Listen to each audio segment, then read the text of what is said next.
Okay guys, after lots of testing, I finally figured out Poison Rolling Slam. I definitely think there's better ways to use Rolling Slam than in the... Not necessarily for this build, but I think just like, I think the Avatar Fire version is probably the strongest. But the Poison one's pretty good.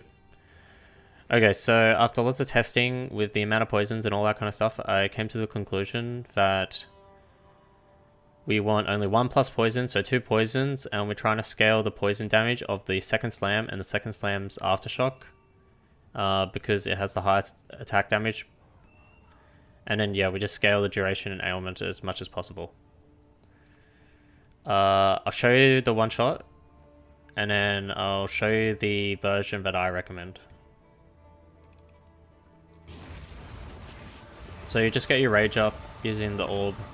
You put down your poisons, you put down your despair, your infernal cry, and you'll one-shot the boss. It sounds like a lot, but it's really not.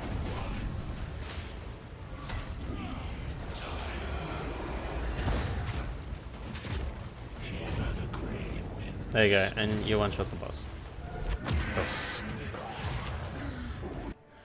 That's pretty much it. If you notice, the poison actually takes a long time to do, or long time to do the damage. So what I would actually just recommend is just rolling twice. This allows you to just do less setup, and you literally get the exact same result. Mind you, this will be an outlier of how much damage you can do. I have no idea why this clip did so much damage. This clip would have been able to one-shot. I'm still trying to understand that, but yeah.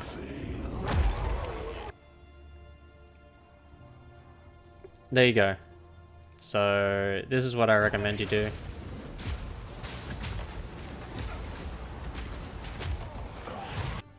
Sweet. Cool. So I'll show you the supports. The gas grenade doesn't matter. We just need it for the plus poisons for the escalating toxins tech. So the escalating toxins tech is if you have all your plus poisons on weapon swap 1, which is our gas grenade, and then for weapon swap 2, if you take off all the plus poisons, we only keep 1. But if you take off all the plus poisons, you get all the benefits of the increased duration, but none of the downsides that come with the plus poisons. So yeah, the only downside we've got is reduced magnitude of poison, but because we're getting 2 poisons, we've basically double damage because of aftershocks. It's fine. Cool. So yeah, that's why I put down the gas grenade. Also, gas grenade can do a decent amount of damage. Like, it can contribute a few mil damage to the total damage. So if you really wanted to get more damage out of it, you can swap in heft and like persistence as like examples of damage gems. But yeah. So now rolling slam, mind you, this is all done with a level 27 rolling slam. So with gem levels, so a corrupt and melee amulet and a prisoner belief, you can get another 7 levels, which will give you a boatload of damage.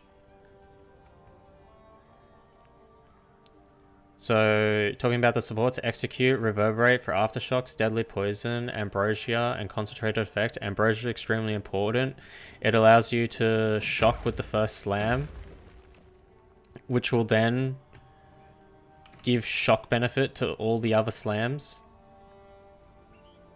So yeah, really important to have ambrosia. Even if you do have flat lightning, you're not always going to be guaranteed to hit the shock. It also gives you more damage than primal armament and deadly poison, so that's why it goes in anyway.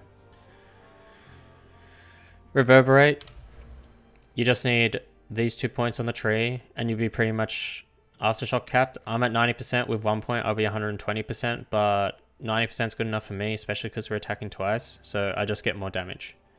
Now, because we're attacking twice and Infernal Cry is such a big important part of our damage scaling, we need vocal empowerment, This allows us to roll twice and still have the buff from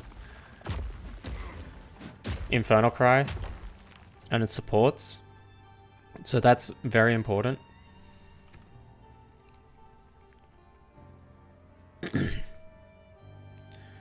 Yeah, so Infernal Cry is really important because Infernal Cry and Plague Finger are one of the strongest ailment combos in the entire game.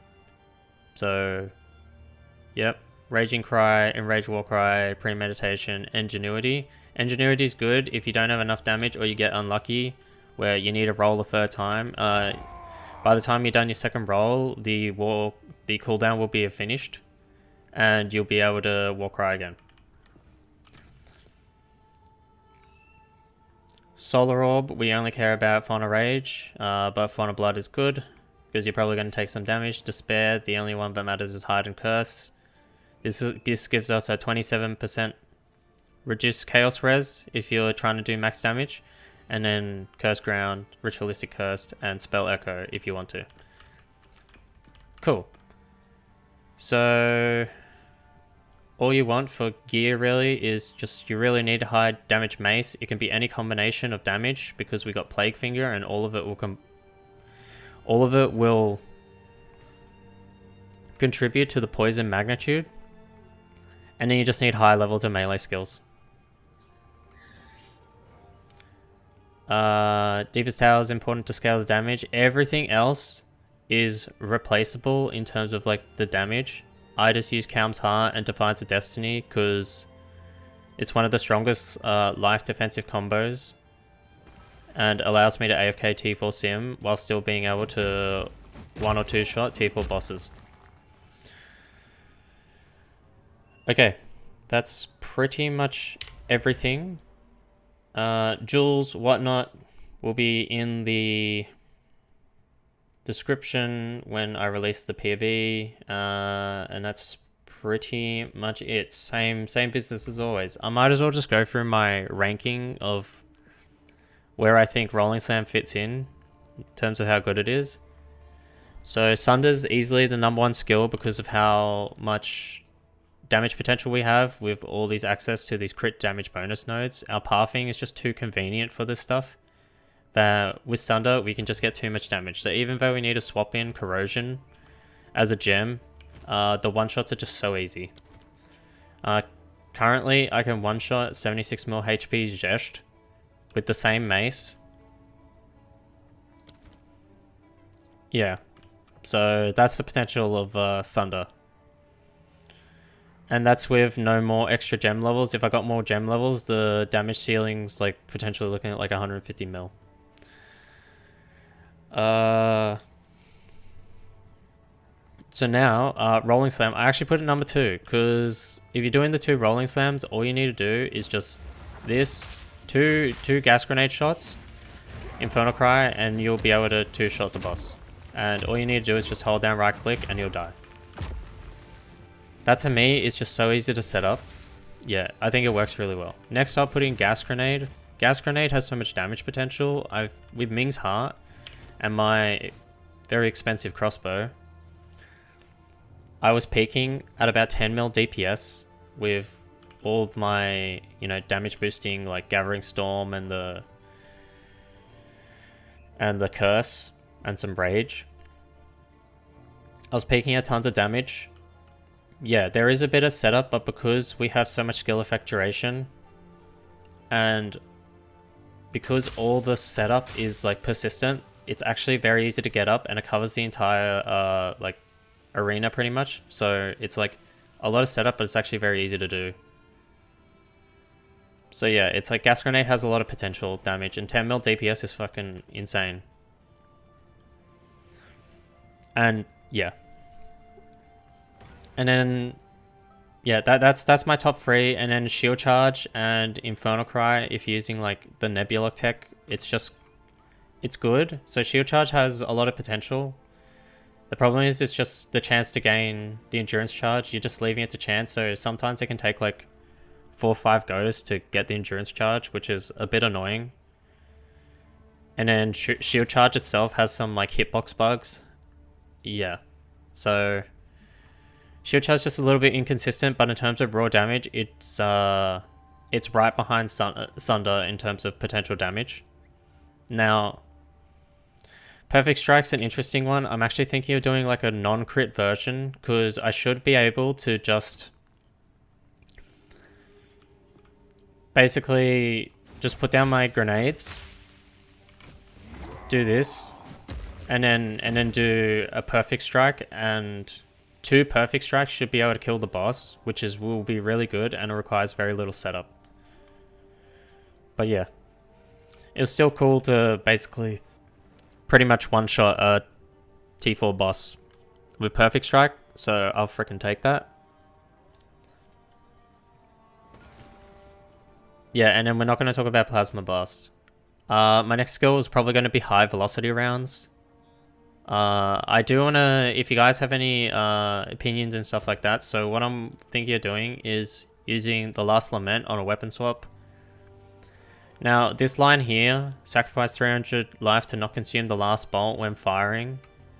I'm hoping it combines with Emergency Reload, which empowers the loaded bolts to deal more damage, but because you're never consuming the last bolt, I'm hoping this synergizes together, because I'll be able to get 9 seconds of this buff, which is a ton more damage. So if that's the case, it will be a much more effective synergy than using Shard Scavenger. So let me know if you guys know if this works or not. If not, I'll be trying it soon, and that'll probably be my next skill. Let me know if you guys want me to, like, I don't know, run through the patch notes or something like that, and then infer that as to like my plans for season 3. Anyway, that's really it. Yeah, let me know if you got any questions. I'll catch you guys later.